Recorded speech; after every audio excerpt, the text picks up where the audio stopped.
Sorry, मुझे ना छींक आ रही थी, तो इसलिए मैं थोड़ा सा 2 मिनट के लिए पॉज हो गई थी। तो hi guys, welcome to my YouTube channel. मेरे यूट्यूब चैनल में आप लोग का बहुत सारा स्वागत है। और मैं हूँ अनंतिका, ट्विन मॉम। अभी रिसेंट में 7 मंथ पहले मेरे ट्विन बेबीज़ हुए हैं, दोनों के दोनों बॉयज़ हैं। तो आज की वीडियो में हम लोग बात करेंगे कि अगर आप अपने बेबी को फॉर्मूला फीड इंट्रोड्यूस करवाना चाहती हैं और आप न्यू मॉम हैं, आपको नहीं समझ में आ रहा है कि आप बेबी को फॉर्मूला फीड कैसे इंट्रोड्यूस करवाइए, फॉर्मूला फीड बनाने का क्या तरीका है, तो आज मैं ये सब कुछ आपके साथ डिस्कस करूँगी। क्योंकि आजकल क्या होने लगा है ना कि मोस्टली लोग जो है न्यूक्लियर फैमिलीज़ में रहने लगे हैं, औरतें अकेले रहने लगी हैं जहां उन्हें बताने वाले बहुत ज़्यादा लोग नहीं हैं और कॉर्पोरेट लाइफ जी रहे हैं लोग। तो हमारी बहुत बड़ी फ्रेंड सर्कल भी नहीं होती है, ना फैमिली से बहुत ज़्यादा इंटरेक्शन होता है। तो ऐसे में ना ये बहुत एक डिफ़िकल्ट, या फिर फैमिली से इंटरेक्शन भी होता है।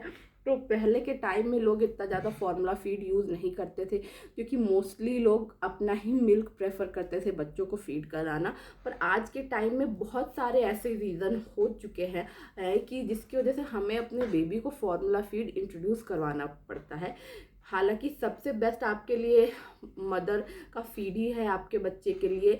मैं फार्मूला फीड को सपोर्ट नहीं कर रही हूँ, लेकिन बहुत बार हम मजबूर हो जाते हैं अपने बेबी को फार्मूला फीड देने के लिए।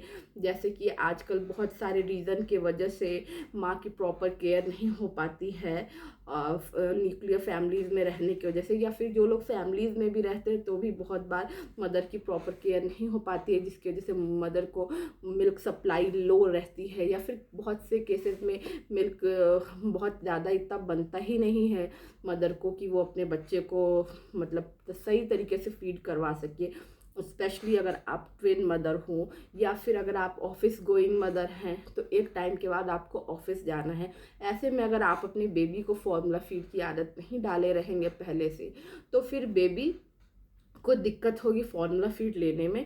तो और भी बहुत से रीज़न हैं जिसकी वजह से एक माँ को बच्चे को फार्मूला फीड देना पड़ता है। कोई भी माँ जानबूझ के अपने बच्चे को फार्मूला फीड नहीं देती है, पर अगर किसी भी कारण से आपको फार्मूला फीड बच्चे को देना पड़ रहा है, तो फार्मूला फीड को कैसे बनाना है इसकी सही जानकारी होना बहुत बहुत ज़रूरी है।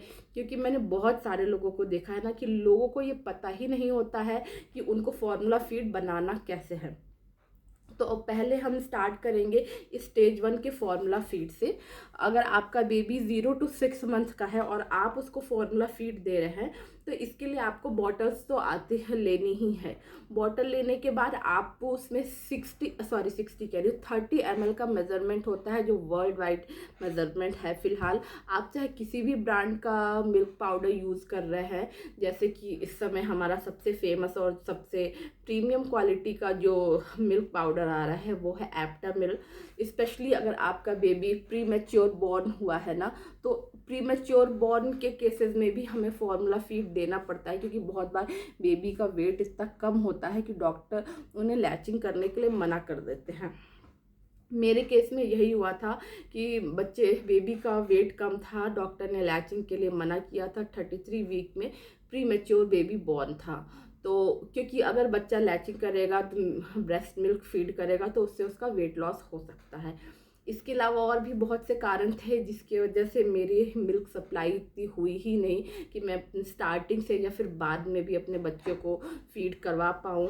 तो मुझे इसलिए फार्मूला फीड लेना पड़ा, और मैंने अपने डॉक्टर के रिकमेंडेशन से ही फार्मूला फीड स्टार्ट किया था। तो फार्मूला फीड बनाने का फ़िलहाल जो यूनिवर्सल तरीका, चाहे आप कोई सा भी फार्मूला फीड यूज़ कर रहे हो, सबसे प्रीमियम क्वालिटी का आपका एप्टामिल आता है। फिर उसके बाद नैन लो लैक आता है, और नैन प्रो में भी बहुत सारी रेंजेस हैं। एंड सबसे जो इकोनॉमिक रेंज का है वो है लैक्टोजन, जो कि बहुत पुराना ब्रांड भी है, और साथ के साथ ये आपका प्रीमियम कह रही हूँ, अच्छा है। और क्या कहते हैं, इकोनॉमिक है, आप बजट फ्रेंडली है, तो आप लैक्टोजन भी आराम से यूज़ कर सकते हैं। लैक्टोजन अभी स्टार्टिंग है 6 मंथ, तो मैंने एप्टामिल अपने बेबी को दिया था, बट उसके बाद से मैं 5th मंथ के एंड से आई थिंक मैं जो है ने लैक्टोजन स्टार्ट कर दिया था अपने डॉक्टर के ही रिकमेंडेशन पे। तो इनमें से कोई सा भी आप ब्रांड यूज़ कर रहे हैं, सबके लिए 30 ml का फॉर्मूला चलता है, यानी कि आपको 30 ml पानी लेना है। पानी को बिल्कुल अच्छे से टेबल पे रख के आपको मेज़रमेंट करना है।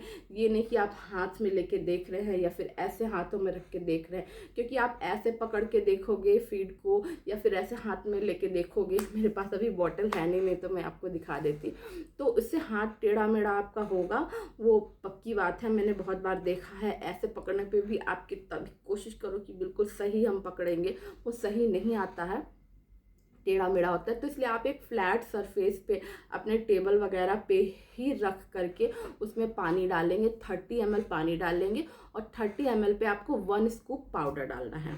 और स्कूप मीन्स उसमें जो चम्मच दी रहती है उसको हम स्कूप कहते हैं। तो आपको ऐसा नहीं है कि आप घर में से कोई भी छोटा बड़ा चम्मच, या फिर आपने एप्टामिल एक बार ख़रीदा, फिर आपने एक बार नैनो लैक ख़रीदा, तो नैनो लैक में आप एप्टामिल वाला स्पून यूज़ कर रहे हैं या फिर एप्टामिल वाला स्पून आप लैक्टोजन में यूज़ कर रहे हैं। नहीं, आप जो भी मिल्क पाउडर ख़रीदे हैं, जिस भी ब्रांड का ख़रीदे हैं, हर मिल्क पाउडर के हर एक डब्बे के साथ आपको एक चम्मच मिलेगा, स्कूप मिलेगा। आपको उसी डब्बे के, उसी ब्रांड के चम्मच से नाप के 30 ml पानी लेना है और 30 ml पानी पे आपको 1 चम्मच पाउडर डालना है। अब अगर बच्चा 30 ml से ज़्यादा पी रहा है तो आप उसको फिर सीधे डायरेक्ट 60 ml लेंगे। 50 ml आपका बच्चा पी रहा हो, 40 ml पी रहा हो, इससे कोई फ़र्क नहीं पड़ता है। 30 ml के बाद फिर हम डायरेक्ट 60 ml ही दूध बनाएंगे और 60 ml पे हम 2 चम्मच जो है पाउडर डालेंगे। अगर आपका दूध बच जा रहा है तो आप उस दूध को फेंक दीजिए। आधा घंटे से ज़्यादा आपको रखा हुआ दूध बच्चे को नहीं पिलाना है, आधा घंटा मैक्सिमम टाइम है। इसके बाद जो भी मिल्क बचता है वो आपको फेंक देना है। सेम एज अगर आपका बच्चा 90 ml पी रहा है, मतलब 60 से ज़्यादा पी रहा है, अब वो चाहे 70 पिए, 80 पिए, 90 पिए, 60 के बाद फिर आपका बनेगा 90 ml, यानी 30 + 30 + 30। अब आपको 3 चम्मच, 3 30 के मल्टीप्लिकेशन है 90 में, तो 3 चम्मच डालना है। इस तरीके से आपका बनेगा फॉर्मूला फीड। तो मुझे लगता है आप सबको इस बात का कन्फ्यूज़न अब नहीं होगा, आप में से किसी को भी, कि बच्चे के लिए फॉर्मूला फीड कैसे बनाना है। अब नेक्स्ट वीडियो में किसी हम लोग बात करेंगे कि फॉर्मूला फीड बनाते समय बॉटल को क्या क्या ध्यान रखना है। जैसे सिंपल है, मैं इसमें ही बता देती हूँ, चलो थोड़ी सी लॉन्ग वीडियो हो जाएगी, कि बॉटल के स्टेरलाइजेशन का आपको विशेष ध्यान देना है खास तौर पे। ठीक है, हर बार आपको बॉटल साबुन से साफ़ करनी है, प्रॉपर उसके निप्पल वगैरह अलग करके उसको पानी से साफ़ करिए आप। फिर उसके बाद उसे बॉयल करिए, या फिर एक अच्छा स्टेरलाइज़र आप यूज़ कर सकते हैं। मार्केट में इस समय काफ़ी सारे स्टेरलाइज़र हैं, जैसे कि फ़िलिप्स का, लव लैब का, बेबी हग का, और बहुत से ब्रांड हैं जिनमें इकोनॉमिक रेंज से लेके कॉस्टली तक हर तरह के स्टेरलाइज़र आते हैं। और मुझे लगता है इकोनॉमिक रेंज वाले भी स्टेरलाइज़र प्रॉपर वर्क करते हैं। डिफरेंस सिर्फ इतना होगा कि उसमें आपकी कम बॉटल अटेंगी, लेकिन एटलीस्ट आप टेंशन फ्री रहेंगे कि आपकी बॉटल अच्छी तरह से स्टेरलाइज है और बच्चे को किसी भी तरह का इन्फेक्शन होने का डर नहीं है। बट अगर आप नहीं ले सकते हैं स्टेरलाइज़र, तो आप पानी में उसको अच्छे से धुल करके फिर बॉईल करिए, और 5 से 7 मिनट 8 मिनट आप बॉईल करके, तेज मतलब चढ़ाने से नहीं, बॉईल जब होना वो स्टार्ट हो जाए, वो टाइम आपका 5 से 7 मिनट है अगर, तो वो काफ़ी है, सफिशिएंट है स्टेरलाइज़ करने के लिए। और बच्चे को स्टेरलाइज़ करके तभी जो है आपको देना है। और एक और इम्पॉर्टेंट चीज़ है जो ध्यान रखना बहुत ज़रूरी है। पहला मैंने बताया आपको पाउडर और पानी का मेज़रमेंट। दूसरा मैंने आपको बताया कि बॉटल आपको अच्छे से क्लीन करनी है, पहले साबुन से, सोप से, जिसके लिए आप अगर लिक्विड सोप यूज़ करते हैं ना तो वो बेस्ट रहेगा।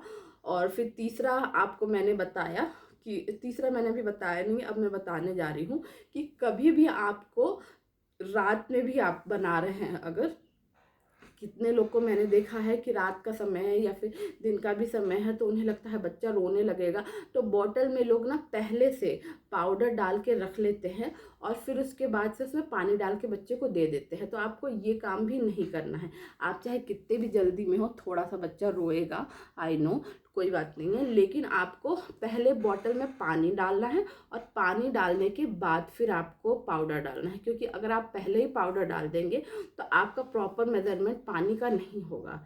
या फिर अगर आप ऐसा कर सकते हो कि पाउडर डाल के बॉटल में आप रख लेते हैं, तो इसका दूसरा सॉल्यूशन ये हो सकता है कि आप पानी जो है ना वो किसी और बॉटल से जो कि खाली है, एक सेपरेट खाली बॉटल आप मेज़रमेंट के लिए रख लो। एप्टामिल में तो 30 ml का एक आपका मेज़रमेंट कप भी आता है, तो आप उससे भी मेज़र करके पानी डाल सकते हैं, तो फिर आपका चल जाएगा। लेकिन मतलब कि पाउडर पहले से डालने के लिए फिर या तो आपकी बॉटल पूरी तरह से ड्राई हो, और अगर वो ड्राई नहीं होती है, उसमें पानी मिल जाता है पाउडर में, वो ऐसे ही पड़ा रहता है, तो आई थिंक फिर वो पाउडर आपका ख़राब हो जाएगा, क्योंकि पानी मिलने के बाद ही तो हम कहते हैं कि आधे घंटे बाद दूध ख़राब हो जाता है। तो इसलिए ये भी मैंने एक ऑप्शन आपको ज़रूर दिया है कि दूसरे बॉटल से आप मेज़रमेंट करके पानी डाल लो, बट इतना मैं इसको नहीं बहुत बोलूँगी कि आप ऐसा करिए, क्योंकि अगर बॉटल में थोड़ा भी पानी रहा, बॉटल पूरी तरह से सूखी नहीं रही आपकी, तो पानी पड़ जाने के कारण से वो बॉटल आपका दूध ख़राब हो जाएगा। और अगर आप ख़राब दूध बच्चे को देते हैं, पुरानी बॉटल में देते हैं, तो इससे आपके बच्चे को इन्फेक्शन हो सकता है, बहुत सारी बीमारियाँ हो सकती हैं। तो प्लीज़ ऐसा मत करिएगा। इन चीज़ों का आपको ख़ास तौर से ध्यान रखना है, अगर आप चाहते हैं कि आपका बेबी पूरी तरह से हेल्दी रहे। तो मिलते हैं फिर किसी वीडियो में, फिर किसी नए टॉपिक पे बात करेंगे। चलिए, तब तक के लिए बाय बाय, टेक केयर। और अगर आप मेरे चैनल पे न्यू हैं तो मेरी वीडियो को लाइक ज़रूर करिएगा और मेरे चैनल को सब्सक्राइब करिएगा। Bye bye.